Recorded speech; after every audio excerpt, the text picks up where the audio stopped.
Hello dear student, आप सभी का स्वागत है ज्ञान जीएस के ऑफिशियल यूट्यूब चैनल पर। जैसा कि आप सभी लोगों को पता है कि साइंस की क्लास को लगातार हम देख रहे हैं और एक क्लास नंबर हमारी 12 होने वाली है। यानी कि हम इससे पहले 11 क्लास पढ़ चुके हैं और हर क्लास में हमने 20-20 प्रश्नों को अच्छे से देखा है। तो एक क्लास हमारी क्लास नंबर 12 होने वाली है। तो चलिए शुरू करते हैं आज की क्लास को। और आज की क्लास में आप सभी लोगों को पता है कि हम 220 प्रश्नों को पूरी तरह से कंप्लीट कर चुके हैं। आज हमारी 12वीं क्लास होने वाली है।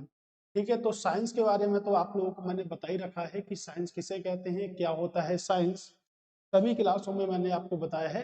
तो इस क्लास में थोड़ा सा आगे बढ़ते हैं और बात नहीं करेंगे साइंस किसे कहते हैं, लेकिन बात फिर से करेंगे क्यों और कैसे, कि जानकारी जहां पर हमको होती है उसे हम क्या कहते हैं, उसे हम साइंस कहते हैं। ठीक है, तो देखिएगा, प्रश्न आपको पता है बहुत ही बेहतरीन प्रश्नों के साथ में हम खेल रहे हैं, यहाँ पर इंजॉय कर रहे हैं।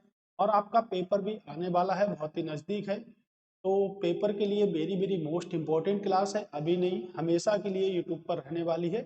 और एक क्लास इतनी इम्पोर्टेंट है क्योंकि आने वाले एग्जामों के लिए सभी क्लासें वेरी वेरी मोस्ट इम्पोर्टेंट होने वाली हैं। ठीक है, अभी हम और भी कई क्लासें पढ़ेंगे।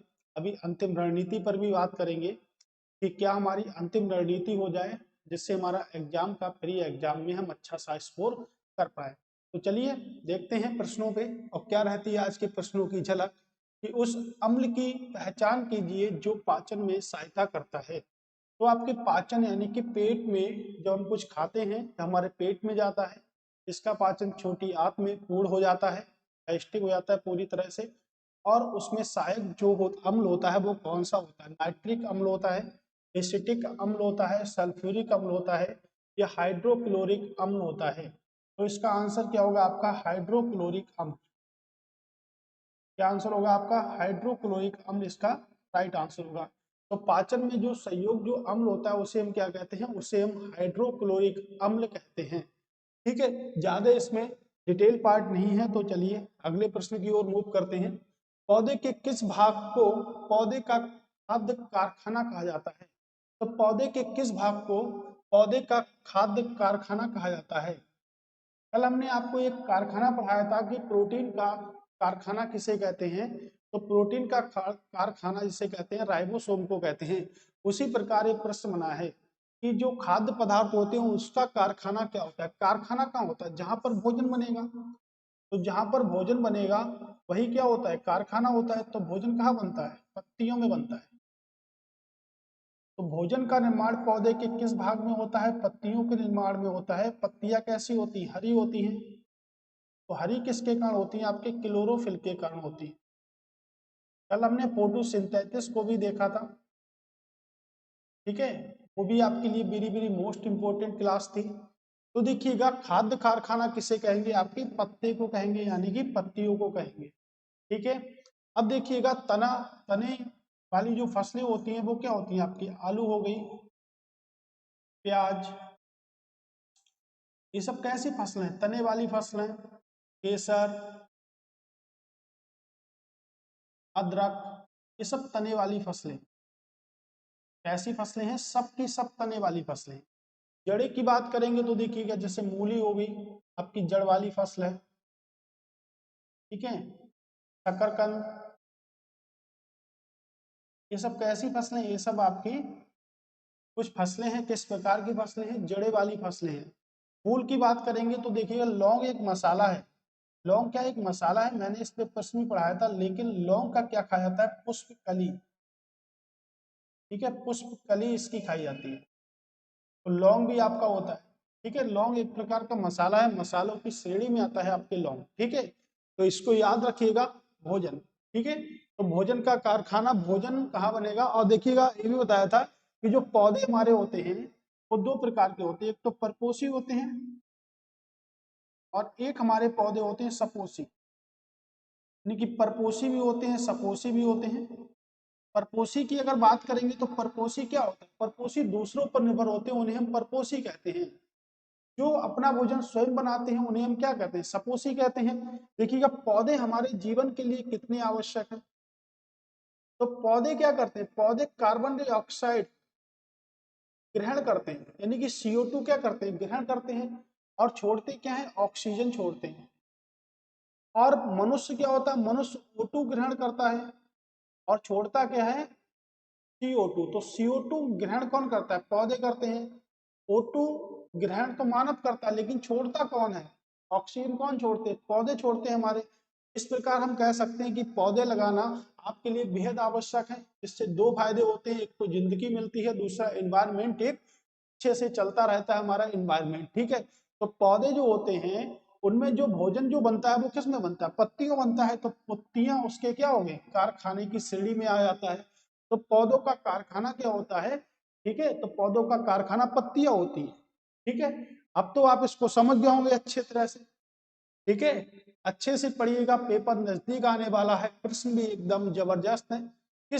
किसी पदार्थ की अवस्था को बदलने के लिए आवश्यक ऊष्मा ऊर्जा को क्या कहा जाता है, संघनन कहा जाता है, क्वथनांक कहा जाता है, गुप्तोष्मा कहा जाता है, या गलन कहा जाता है। तो किसी पदार्थ की अवस्था को बदलने के लिए आवश्यक ऊष्मा को क्या कहते हैं, गुप्त ऊष्मा कहते हैं। क्या कहते हैं आवश्यक ऊष्मा को, तो आवश्यक ऊष्मा को गुप्त ऊष्मा कहा जाता है। ओके, याद रखिएगा इसको भी। जिस पार्ट में डिटेल होगी वह पार्ट आपको डिटेल से ही समझाया जाएगा। ठीक है, निम्नलिखित में से कौन सा तत्व तांबे की तुलना में अधिक सक्रिय होता है या अधिक अभिक्रियाशील है। पूछ रहा है कि तांबे की तुलना में अधिक अभिक्रियाशील कौन है, यानी कि तांबे से ऊपर ऐसा कौन सा एलिमेंट्स है जो अभिक्रियाशील है। तांबे की बात करेंगे, देखिएगा तांबे का परमाणु क्रमांक कितना होता है, 29। कितना होता है, 29 तांबे का परमाणु क्रमांक। और भारत में तांबा कहाँ पाया जाता है, खेतड़ी की खानों, खेतड़ी की जो खाने हैं वो तांबे के लिए बेहद प्रसिद्ध। खेतड़ी की खाने कहाँ पर है, आपके राजस्थान में है और तांबे के लिए प्रसिद्ध। ठीक है, तांबे के लिए प्रसिद्ध है। तो हम कह सकते हैं कि तांबे की तुलना में अधिक अक्रियाशील कौन सी धातु होगी, आपकी सोना होगी। सोना हो गया, जिंक हो गया, चांदी हो गया, प्लेटिनम हो गया। सोना की अगर बात करेंगे, सोना सबसे अधिक आघात वर्धनीय है। आघात वर्धनीय का मतलब है कि जितना इसको पीटो और टूटे ना। तो सोने के क्या बनाए जाते हैं, आभूषण बनाए जाते हैं, आघात वर्धनीय कहते हैं। जब इसको चोट नहीं लगती, ये टूटता नहीं है, तो प्लेटिनम भी तो आघात वर्धनीय होगी ना। अगर प्लेटिनम कहें तो प्लेटिनम सोने से भी ज्यादा आघात वर्धनीय होती है। लेकिन सोना जो होता है वो भी आपका आघात वर्धनीय होता है। तो ये दोनों धातु कैसी होती है, आघात वर्धनीय होती है। तो आंसर हमारा क्या होगा, तांबे की तुलना में अधिक अपक्रियाशील क्या है, तांबे की तुलना में अधिक जो अपक्रियाशील है वो क्या है आपका, ठीक है, जिंक है। ओके, क्या है आपका, जिंक है। जिंक के अगर परमाणु क्रमांक की बात करेंगे तो जैडन क्या बोलते हैं, 30 बोलते हैं। ठीक है, जैडन 30 बोलते हैं इसके परमाणु क्रमांक। ठीक है, इतनी बात भी आप लोग याद रखिएगा, अच्छे से याद रखिएगा। ठीक है, चलिए अगले प्रश्न की बात करेंगे कि किस व्यक्ति का उपयोग किसी व्यक्ति की आंखों के अंदर दाब को मापने के लिए किया जाता है। ये प्रश्न शायद हमने कल भी पढ़ा था, रिपीट हो गया है ये प्रश्न, कोई बात नहीं, तो इसका आंसर आप लोगों को पता होगा। ठीक है, टोनोमीटर क्या होता है, टोनोमीटर होता है। आंख की अगर बात करेंगे, अगर हम आंख को यहाँ से लेके आए, आंख का जो दान देने योग्य जो भाग होता है उसे क्या कहते हैं, कार्निया कहते हैं। तो नेत्रदान के लिए किसका प्रयोग किया था, कार्निया का प्रयोग किया था, नेत्रदान। ठीक है, इसको याद रखिएगा, नेत्रदान के लिए किसका प्रयोग किया था, कार्निया का। हम कार्निया दान करते हैं, अगर किसी व्यक्ति को नेत्रदान करना है तो वह कौन सा भाग देगा, कार्निया भाग देगा। ठीक है, आगे चलते हैं। CH3 CH2OH सूत्र वाले यौगिक का नाम क्या है। ठीक है, इस सूत्र को हम इस टाइप से भी लिख सकते हैं, C2H5OH भी लिख सकते हैं।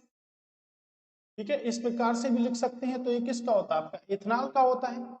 सिरका का सूत्र जो होता है वो होता है CH3COOH, ये सिरका का एलिमेंट्स का सूत्र होता है।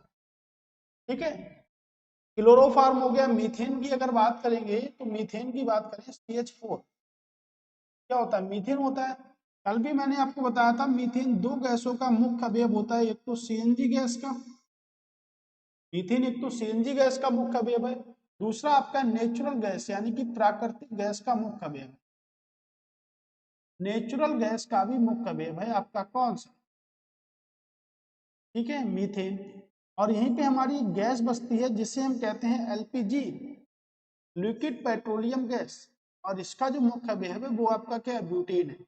कई बार एग्जाम में पूछा गया मुख्य अवयव क्या है, ब्यूटेन है, ठीक है, इसको याद रखिएगा। एलपीजी जो हमारी कुकिंग गैस होती है, सीएनजी जो हमारी कारों में चलती है, नेचुरल गैस होती है आपकी, इसका मुख्य अवयव क्या है, इनका मुख्य अवयव आपका मीथेन है। लेकिन अगर इसकी बात करें एलपीजी की तो क्या होगा आपका, ब्यूटेन होगा। क्या होगा आपका मुख्य अवयव, ब्यूटेन होगा हमारा, ठीक है। तो इसका आंसर क्या होगा, एथेनॉल।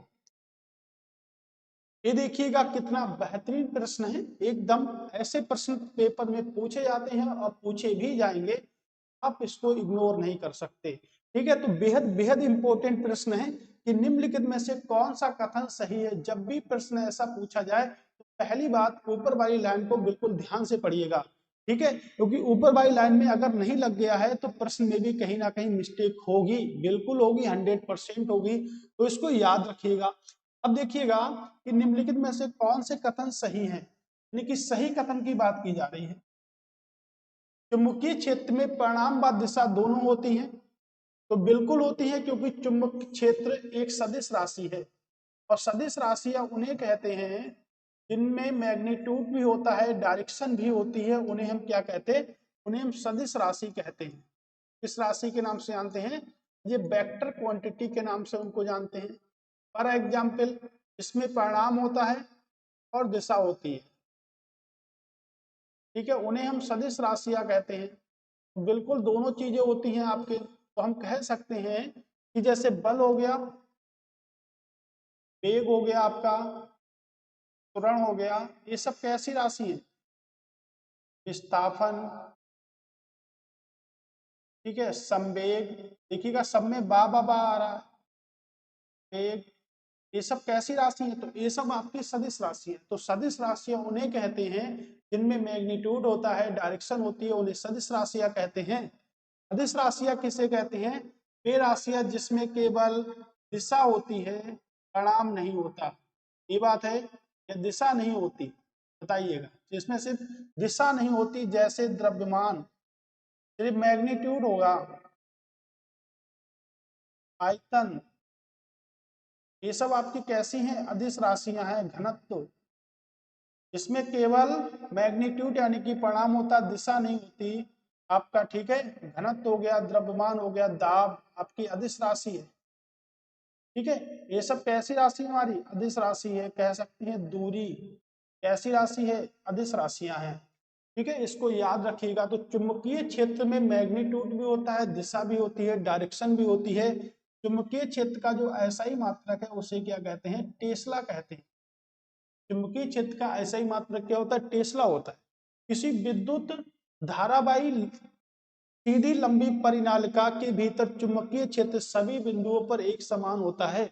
अगर आप इसकी चैप्टर बाय स्टडी करते तो आपको पता होता, ठीक है, लेकिन आपको मैं समझाता हूं कि किसी विद्युत धारावाही सीधी लंबी प्रणालिका के भीतर जो चुंबकीय क्षेत्र होता है सभी बिंदुओं पर एक समान होता है, बिल्कुल होता है, ठीक है, 100% आपका होता है कि जो जितनी भी लंबी परिनलिका होगी, कितनी भी लंबी आपकी परिनालिका हो, कितनी भी लंबी आपकी नलिका हो, के भीतर चुंबक क्षेत्र हर स्थान पर एक समान ही रहता है। चुंबक क्षेत्र हर स्थान पर एक समान ही रहता है।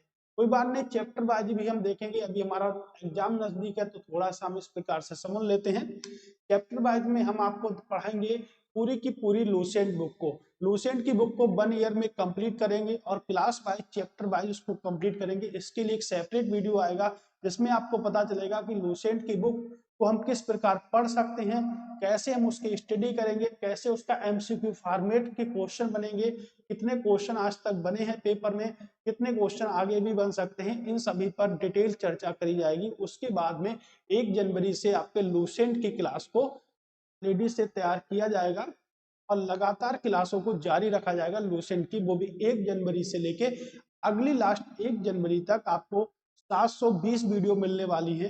यानी कि एक दिन में एक वीडियो होगी तो पर डे आपको 365, आपको, और 365 वीडियो आपके एमसीक्यू फॉर्मेट में दोनों टाइप की वीडियो आपको मिलने वाली हैं। ठीक है, तो आप अभी तो एग्जाम की तैयारी कर रहे हैं, लेकिन आपको 1 जनवरी से होगा तो आपके लिए हिस्ट्री से स्टार्ट किया जाएगा, वहां पे पूरी कंप्लीट लूसेंट बुक और उसके एमसीक्यू फॉर्मेट के क्वेश्चनों को भी रखा जाएगा। ठीक है, तो देखिएगा दोनों कथन क्या है, सही है। ठीक है, दोनों कथन सही है। देखिएगा निम्नलिखित में से कौन सा कथन गलत है, तो निम्नलिखित में से कौन सा कथन जो है वो गलत है। देखिएगा मैंने आपको कहता स्टेटमेंट जो क्वेश्चन का है ना, पूछ क्या रहा है, ये जो पढ़िएगा। कह रहे हीटर के तार में उच्च विशिष्ट प्रतिरोध व गलनांक होता है, तो बिल्कुल ठीक है, हीटर के तार में उच्च विशिष्ट प्रतिरोध व गलनांक होता है। हीटर का जो तार होता है वो किससे बना होता है, नाइक्रोम से बना होता है। किससे बना होता है हीटर का तार, नाइक्रोम से बना। तो नाइक्रोम क्या है, एक मिश्र धातु है। नाइक्रोम क्या है, तो नाइक्रोम तो एक मिश्र धातु है ना। नाइक्रोम अगर एक मिश्र धातु है तो इस मिश्र धातु में कौन कौन सी 2 धातुएं लगी होती हैं, एक तो लगी होती है निकेल और दूसरी आपकी क्रोमियम। निकेल प्लस क्रोमियम धातु होती है, तो 2 धातु होती हैं, एक तो होती है निकेल और एक क्रोमियम। ठीक है, तो हीटर के तार का विशिष्ट प्रतिरोध होता है, वह उच्च गलनांक होता है, ये तो कथन ठीक है। इन दिनों फ्यूज-तार के स्थान पर एमसीबी का प्रयोग किया जाता है, तो घर में जो फ्यूज-तार लगे होते हैं उनको हटा दिया गया है और एमसीबी का प्रयोग करते हैं, बिल्कुल। लेकिन फ्यूज-तार जो बनता था वो किससे बनता था, टिन प्लस सीसा से बनता था। किससे बनता था, टिन प्लस सीसा से। फ्यूज-तार भी क्या एक मिश्र धातु है। ठीक है, तो इसको भी याद रखिएगा। फ्यूज-तार का प्रतिरोध उच्च व गलनांक निम्न होता था, ये भी ठीक है और ये भी ठीक है। बंद परपथ में धारा प्रवाहित नहीं होती, बिल्कुल होती है, ये क्वेश्चन आपका गलत है। ठीक है, आंसर क्या होगा, आंसर नंबर होगा डी। तो डी हमारा राइट आंसर यहाँ पर होगा। ठीक है, अगले बढ़ते हैं। अगले क्या है, ठीक है, क्या है आगे का क्वेश्चन हमारे, विषाणु जब तक जीवित कोशिकाओं में प्रवेश नहीं करते तब तक ये जीवन के अभिलक्षण प्रदर्शित नहीं करते। इसका मुख्य कारण निम्नलिखित में से किसकी अनुपस्थिति है। विषाणु की अगर बात करेंगे, किसने खोज करी, तो इवानोवस्की ने। इवानोवस्की ने खोज की थी, किसकी, विषाणु की। हम कहते हैं वायरस। वायरस की खोजकर्ता कौन है, आपके इवानोवस्की ने वायरस की खोज की थी। ठीक है, तो प्रोटोप्लास्ट न्यूक्लियरम संगठित संरचना या उत्परिवर्तन, क्या होगा इसका राइट आंसर, तो हम कह सकते हैं सभी जीवित कोशिकाओं में पाया जाता है। ठीक है, प्रोटोप्लास्ट, इसका आंसर क्या होगा आपके, प्रोटोप्लास्ट। ठीक, नेक्स्ट क्वेश्चन है, अंडू अंड और शुक्राणु का मानव मादा में निषेचन कहाँ होता है, तो कहाँ होता है आपका निषेचन। ठीक है, ऑप्शन नंबर बी, इसमें निषेचन इसका होता है। पित्तरस जो मानव शरीर में वसा के पाचन में एक महत्वपूर्ण भूमिका निभाता है, के द्वारा उत्पादित होता है। महत्वपूर्ण भूमिका निभाता है, किसके द्वारा उत्पादित होता है, पित्तरस जो मानव शरीर में वसा के पाचन में एक महत्वपूर्ण भूमिका निभाता है, किसके द्वारा उत्पादित होता है। तो पित्तरस का निर्माण कहाँ होता है, कल मैंने आपको बताया था पित्तरस का निर्माण कहाँ होता है, यकृत में होता है। पित्तरस का जो निर्माण होगा वो कहाँ पर होगा, यकृत में होगा। मानव शरीर की मानव शरीर की सबसे बड़ी ग्रंथि, सबसे बड़ी ग्रंथि आपकी यकृत। यकृत में जो प्रोटीन पाया जाता है उसे कहते हैं हिपेरिन। हिपेरिन नामक प्रोटीन पाया जाता है आपके यकृत में। ठीक है, याद रखिएगा, छोटी आंत में पाचन का अंतिम चरण है आपके। पाचन का अंतिम चरण क्या होता है आपकी, छोटी आंत। ठीक है, पाचन का अंतिम चरण आमाशय ये होता है आपका। पित्तरस होता है तो कहाँ बनता है, आपके यकृत में बनता है। ठीक है, मेंडेलीव की आवर्त सारणी के बारे में निम्नलिखित में से कौन सा कथन सत्य नहीं है, तो मेंडेलीव की आवर्त सारणी को देखिएगा। इस आवर्त सारणी में तत्वों को बढ़ते हुए परमाणु द्रव्यमान के आधार पर विकसित किया गया है। तो आवर्त सारणी किसने दी थी, आवर्त सारणी मेंडेलीव ने दी थी। इसमें कुल आपके 118 एलिमेंट्स हैं, जिसमें से 92 एलिमेंट्स को ठीक है, रखा गया है। बाकी बचे हुए क्या है आपके कृत्रिम एलिमेंट्स हैं। कुल मिलाकर कितने हैं 118 एलिमेंट्स हैं, इतनी याद रखिएगा। ठीक है, आवर्त सारणी में तत्वों को बढ़ते हुए परमाणु द्रव्यमान के आधार पर विकसित किया गया है। बिल्कुल, द्रव्यमान परमाणु द्रव्यमान के संबंध में विसंगतियों को दूर किया गया है, जो भी कमियां थी उनको दूर किया गया है। अब तक अज्ञात तत्वों के लिए कोई स्थान नहीं है, तो अज्ञात तत्वों के लिए भी स्थान है आवर्त सारणी में। ठीक है, आवर्त सारणी में अज्ञात तत्वों के लिए भी स्थान है। हाइड्रोजन के लिए कोई उचित स्थान नहीं है। ये तो आपको पता है कि हाइड्रोजन जो है वो आपका कैसा तत्व है, आपका एक आवारा एलिमेंट्स है। तो हाइड्रोजन आवर्त सारणी का आवारा एलिमेंट्स या अनाथ एलिमेंट्स कह सकते हैं। और हाइड्रोजन की खोज करी थी हेनरी कैवेंडिश ने। कह सकते हैं कि हाइड्रोजन का परमाणु क्रमांक आपका 1 है, लेकिन आवर्त सारणी में कोई निश्चित स्थान नहीं है। और हाइड्रोजन के समस्थानिक होते हैं 1H1, 1H2, 1H3। और मैं आपको कई बार बता चुका हूं क्या बोलते हैं, पहले को प्रोटियम बोलते हैं, प्रोटियम में न्यूट्रॉन नहीं होते। उसके बाद ड्यूटेरियम बोलते हैं, और फिर आपके ट्रिटियम बोलते हैं। ठीक है, इसको याद रखिएगा। ओके, ठीक है, इसको याद रखिएगा हाइड्रोजन। और हाइड्रोजन के बारे में मैंने आपको डिटेल में पढ़ाया है। वनस्पति घी बनाने में हाइड्रोजन गैस का प्रयोग करते हैं हम लोग। ठीक है, तो हाइड्रोजन के लिए कोई उचित स्थान नहीं है, तो ये बात बिल्कुल ठीक है। हाइड्रोजन के लिए आवर्त सारणी में कोई भी उचित स्थान नहीं है। ठीक है, और सभी तत्वों के लिए उचित स्थान है, लेकिन आवारा तत्व की श्रेणी में रखते हैं, अनाथ एलिमेंट्स भी कहते हैं।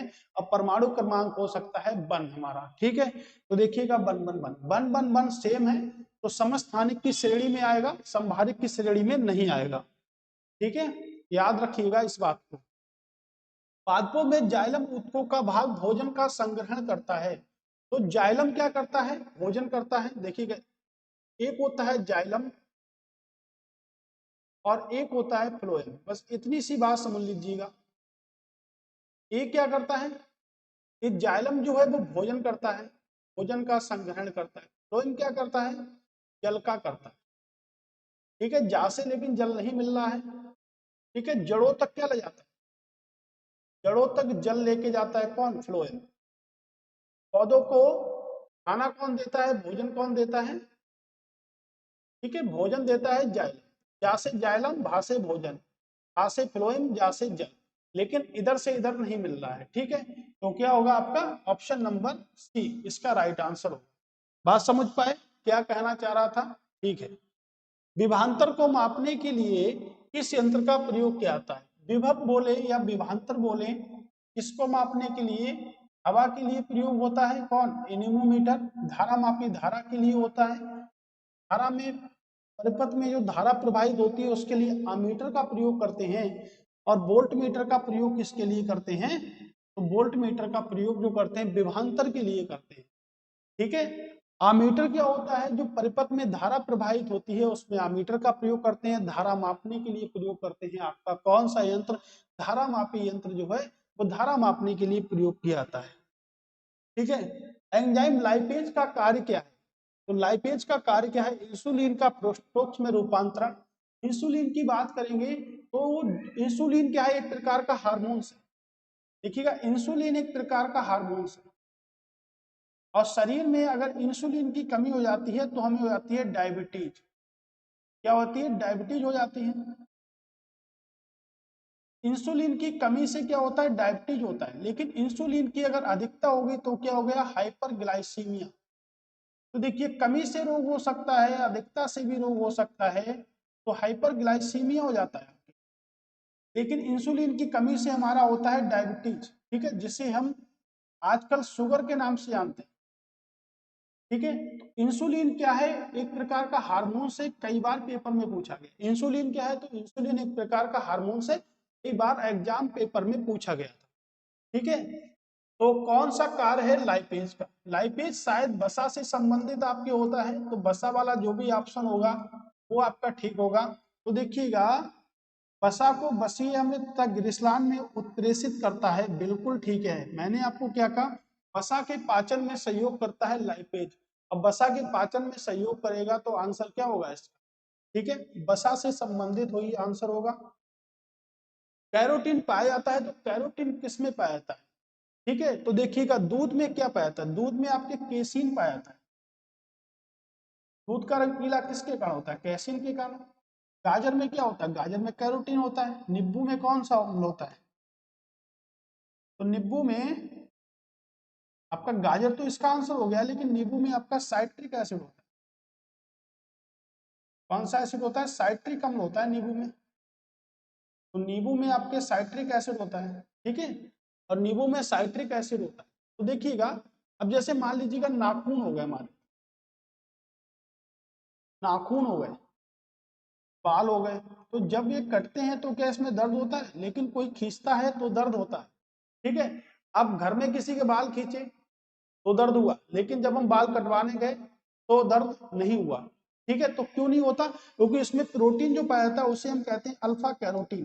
तो देखिएगा, ना तो बालों में रक्त का संचरण होता है, ना तो नाखूनों में रक्त का संचरण होता है, ना तो बालों में रक्त का संचरण होता है, ना तो नाखूनों में रक्त का संचरण होता है। ब्लड सर्कुलेशन नहीं होता। जिन चीजों में ब्लड सर्कुलेशन नहीं होता उन्हें काटने पर, उस पे मारने पर दर्द का अनुभव हमें नहीं होता है, ठीक है। तो नाखून में अल्फा कैरोटीन होती है, गाजर में कैरोटीन के कारण क्या होता है? लाल यानी कि नारंगी रंग होता है आपके, ठीक है, याद रखिएगा इसको।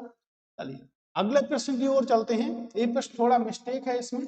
चलिए अगले प्रश्न को देखते हैं कि वर्गीकरण की 5 प्रणाली जगत के अंतर्गत संस्थापक कौन थे? तो वर्गीकरण है, क्लासिफिकेशन किया गया 5 जगत में। तो 5 जगत में क्लासिफिकेशन किया, किसने किया 5 जगतों का क्लासिफिकेशन? 1969 ईस्वी में आर.एच. भेटकर ने किया था, ठीक है। वर्गीकी का पिता किसे कहते हैं? वर्गीकी का पिता अगर कहेंगे तो कैरोलस लीनियस को कहते हैं। कैरोलस लीनियस को वर्गीकी का पिता कहते हैं। लेकिन जो जगत तोड़ा था वो किसने तोड़ा था? 5 जगत में किसने तोड़ा था? तो बिहेडकर ने तोड़ा था 5 जगतों में। वो जगत कौन कौन से थे? तो देखिएगा वो 5 जगत। सबसे पहले अगर जगत की बात करेंगे, ठीक है, तो पहला जगत हो गया मोनेरा जगत। किस जगत की बात करेंगे? मोनेरा जगत। प्रोटिस्टा जगत,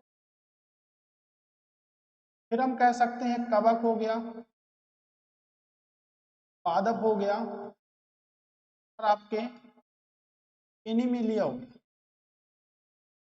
तो 5 जगतों में विभाजित किया। इसको पूरे साइंस को 5 वर्गों में विभाजित कर दिया, ठीक है। ये याद रखिए, कितने जगतों में विभाजित कर दिया? 5 वर्गों में। कब विभाजित कर दिया? 1969 में। तो आज से हम 5 जगतों को ही विभाजन पढ़ते हैं, क्लासिफिकेशन। क्लासिफिकेशन यानी कि वर्गीकी कहते हैं, टैक्सोनॉमी। पूछ सकता है पेपर में, टैक्सोनॉमी का जनक किसे कहते हैं? टैक्सोनॉमी का जनक कैरोलस लीनियस को कहते हैं, यानी कि वर्गीकी का पिता कैरोलस लीनियस को कहा जाता है।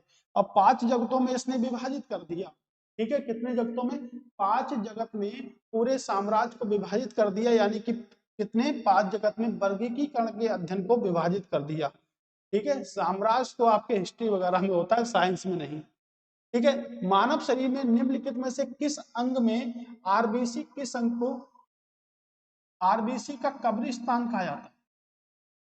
किस अंग को आरबीसी का कब्रिस्तान कहा जाता है? यकृत को, अग्नाशय को, पित्ताशय को, या तिल्ली को?